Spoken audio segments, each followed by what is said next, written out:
coñecemos, Sí, Miguel? bastante, bastante. Sí. Non sei cantos anos podemos calculalo. Eu debía de ter... Non Eu botes son contas, discípula non de botes Miguel, contas. con gran honor. Foi un mestre Con gran para placer. min e eu creo que para todos os que fomos discípulos del. E a verdade é que... Pero foi un pouco rara, porque eu non escomecei a tese con Miguel dende o Sí, é principio, verdad, sí. sino que foi así un pouco pola retambufa, non, Miguel? Sí, non Xa sei... levaba un par de anos no instituto, Sí. e como, bueno, por estrategia, se se pode chamar así, querían que se fixera unha tese en microbioloxía, Sí, foi unha cousa pois, aí, bueno, pois dende as persoas que dirixían naquel momento decidiron que Miguel formara parte da miña tese, non? Realmente non foi algo planexado, sino que... pero ligamos dunha maneira tan... Pero ligamos dende o primeiro, a verdade, foi un acerto total, Sí, sí ou a non, verdade que Miguel? sí. Eu levo no CSIC dende o 93, é dicir, 30 anos. Xa cheguei aquí despois de rematar a carreira en Santiago, e nada, fixen a miña tese e despois xa saquei a praza e xa me quedei aquí. E Miguel, Pois, bueno, pois... igual, pero 20 anos máis por atrasos, claro. Sí. No... A ver, ti levas xubilado dende que ano, Miguel? Dende o 10? Desde o 14. Que che levou, Miguel, a dedicarte á ciencia? E despois, como chegaches ao CSIC? Quer dicir, hai algo na túa vida que ti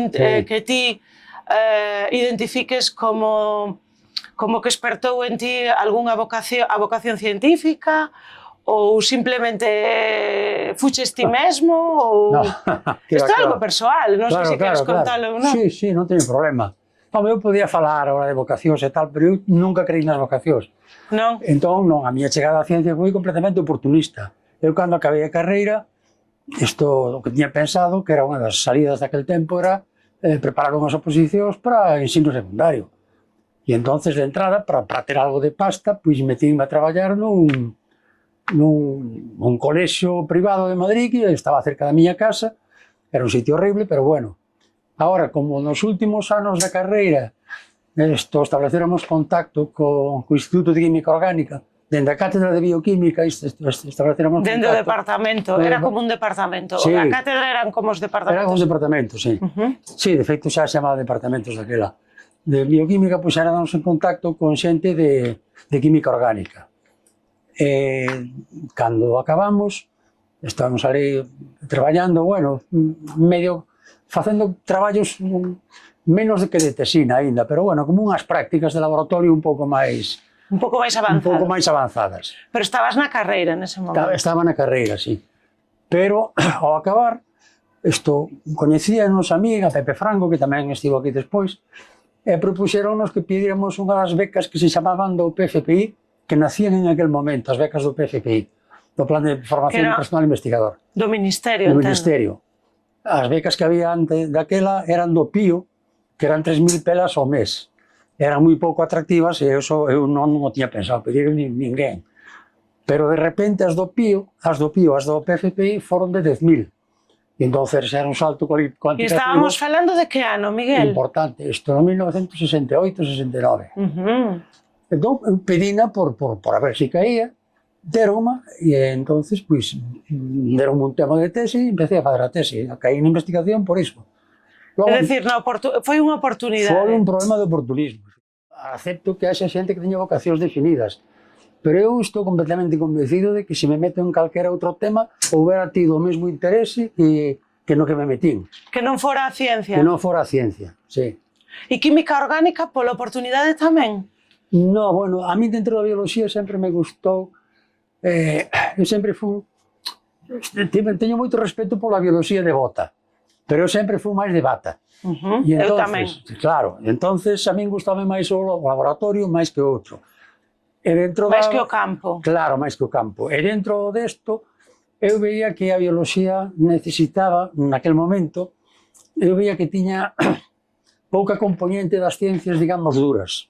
Química, física, matemáticas. As básicas. Claro, as ciencias básicas eu creo que a bioloxía naturalista daquel tempo tiña pouco. Era máis observacional. É máis observacional que experimental. Bueno, probablemente naceu aí, non? Non, iso está claro. Por iso digo que eu teño moito respeto pola bioloxía de bota. pero a mí vábame máis a outra. E cando se me presentou a posibilidade de química orgánica e de facer asignaturas de doutoramento, por exemplo, como relacións de estrutura química e actividade biolóxica, ou métodos espectroscópicos en química orgánica e tal, eso para min era unha cousa máis interesante que as asignaturas de doutoramento se me ofrecían en biolóxicas. E entonces, cando foi química orgánica, pois fui moi a gusto a química orgánica.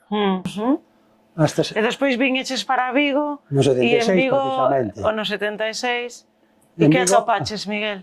En Vigo foi como entrar no túnel do tempo. Para atrás. Para atrás. Vamos a ver, este era un instituto,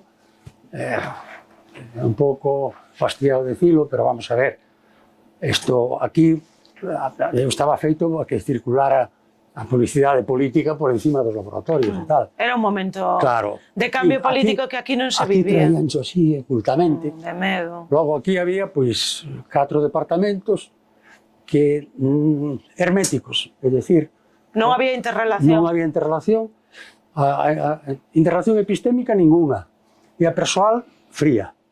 Claramente o hexemónico deste instituto era a pesca. Sí, claramente. É dicir, cando se cambiou... Vamos a ver, bueno, pero sin embargo... de investigacións mariñas cando son director, Sí, sí. Volvamos, que a mí me interesa resaltar a túa liña no instituto, porque aínda está presente. Iso creo que é importante. Entón, nesa estrutura que ten o instituto, ti chegaches, estiveches aí un tempo facendo química analítica, traballando, sí, en química analítica, non? A mí asignaronme a Fraga, co cal eu me quedei encantado. Fraga era, digamos, o que te dirixía, non? Claro. Pero eu o que facía ali era un cromatografista de gases. Que aí, fíxate ti, que agora xa é distinto. Agora os científicos titulares, que ti xa o eras, teñen moitísima máis autonomía. Antes había como estrutura dentro do centro, que non sei se se pode chamar algo de política científica ou non. Claro que sí. Tan necesaria e tan escasa nos centros. Entonces, nese momento, despois, chegou un momento que Pepe Franco se foi, non? Foi así? Sí, pero se foi moito máis adiante, xa. Pepe Franco marchouse moito máis adiante. Antes de que empezaras ti a liña? Sí. Vale, porque Pepe Franco empezou na miña liña, precisamente, aquí. Foi dos que se sumou a miña liña, sí. Vale. Entón empezaches a traballar, abriches esta liña, non? No, pero eu empecé chamaranme aquí. Vamos, deron o traslado porque eu sabía cromatografía de gases como o Pepe Franco, e entón era un analista de cromatografía de gases, e que o que tiña que facer era estos microcontaminantes no mar galego. Entonces, eso, pues, asignaronme a Fraga. Fraga, pues, aceptou a cousa, dixo, moi ben, empezamos a traballar, e ao cabo de un pouco máis de un ano, vimos que os microcontaminantes no mar galego, pues, prácticamente non había, porque con atraso tanto agrícola como industrial de Galicia que iba a haber aquí microcontaminantes, bifenilos policlorados, herbicidas clorados e tal, nada. Entonces era unha ridiculez. E eu dixen a Fraga, isto non ten interese ningún. En cambio aquí temos cocedeiros, conserveiras, asteleiros, farilleras que están botando todos os residuos ás rías con toda liberalidade. Por que non se fala un pouco, por que non se traballa nesto? E aí comezou a macrocontaminación.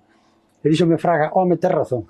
Porque dos proxectos que ti levaches a cabo, Miguel, algún que che quedara máis na cabeza por calquera das razóns? É dicir, ou porque fora máis ambicioso, ou porque fora un maior reto, ou porque respostara a sociedade, ou porque o disfrutaches máis, algún que sinales?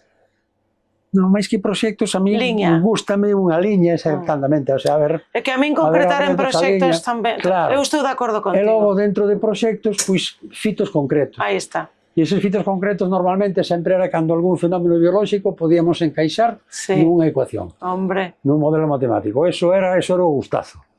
Claro. Bueno, porque era un gustado porque ao final... pero a ti tamén che gustaba, non me digas a min, a ti tamén. Eu son apasionada tamén, se o sabes. É dicir, gústame a ciencia moito, como ben sabes, e a bioloxía máis. Bueno, porque ao final é a maneira de explicarlo, non, Miguel? Galileo decía, la naturaleza está escrita en lenguaje matemático. Sí. Tiña razón.